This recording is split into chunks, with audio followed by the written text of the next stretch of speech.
ইয়াউমা লা তামলিকু নাফসুন লিনাফসিন শাইআ ওয়াল আমরু ইয়াউমাইযিন লিল্লাহ।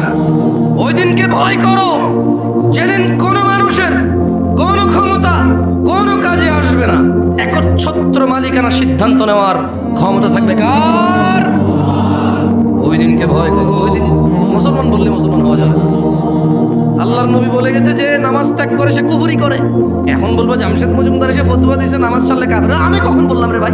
জাবের রাদিয়াল্লাহু আনহু বলছে আল্লাহর নবী বলছে যে নামাজ ছাড়ে সে কাফের, যে নিয়মিত নামাজ ছেড়ে দেয়, যে নামাজকে পরিত্যাগ করেছে, যে নামাজকে ছেড়ে দিয়েছে, যে নামাজকে নামাজের সাথে কোনো সম্পর্ক রাখলো না, নিজের সম্প্রীতি রাখলো না, কিছু রাখলো না, যে শরমে নামাজ পড়ে।